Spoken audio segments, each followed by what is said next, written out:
Boop. Happy Monday. Today is Monday, August the 30th, 2021. And if you haven't seen me in a while, that's because I haven't been here because I got COVID. Anyway, so I did the Wednesday like a couple of weeks ago, and then woke up the next morning and was like, oh no. And so I've been out and couldn't even come into the office. Today's my first day back in the office after having it and being quarantined, but I had the vaccine, so that's why it was like having a really bad cold and not something worse. So if you haven't been vaccinated, get out there and do that. Don't argue with me about it and tell me how smart you are. Just go ahead and get vaccinated. Anyway, today's daily Bible readings come to us from Psalm 144, 9 through 15, Song of Solomon 3, 6 through 11, 1 Timothy 4, 6 through 16, or you could have read Psalm 106, 1 through 6, and 13 through 23, and then 47 through 48. Why they just didn't, I don't know. Deuteronomy 4, 9 through 14, and then 1 Timothy 4, 6 through 16. Again, I'm going to look at 1 Timothy and talk about the best way to combat the profane myths of our age. Paul is giving some encouragement to Timothy, some kind of parental, fatherly, pastoral advice to Timothy, who's a young guy, but is doing the work of the church, doing the work of this, disciple that he is, and kind of doing what Paul has sent him out to do, and which is continue the work of spreading the gospel and organizing the people in the church.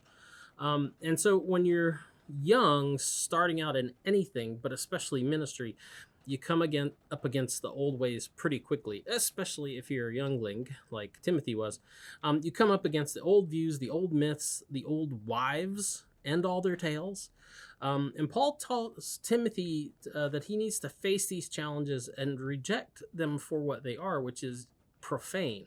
He calls them the profane myths and the old wives' tales.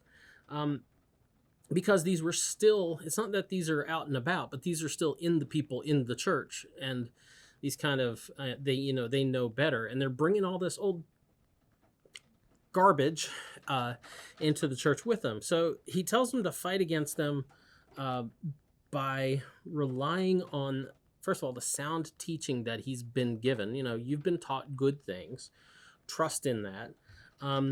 And the faith that he has learned, right? This faith in Christ that he has learned, and all the truths about Christ and what God is doing in the world through Christ.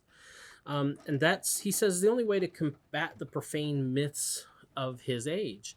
And which, by what he says, is that you combat them with godliness.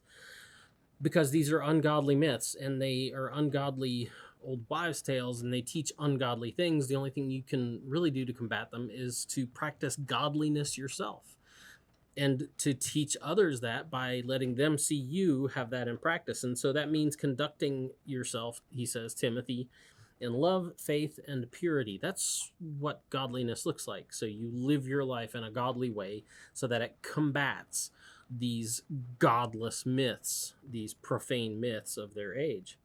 And that's good advice that still holds. It's still the best way to combat the profane myths of our age. Anyway, that's the DBR for today. I would tell you to get out and enjoy the day, but if you can hear it, it's raining pretty hard out there. If you're on campus and you get a chance to come by, we're going to be giving away a TV tonight. We were hoping to be outside in the backyard, but we'll just mask up and ask everybody else to, and we'll give away a TV tonight for our open house. Anyway, that's the DBR for today.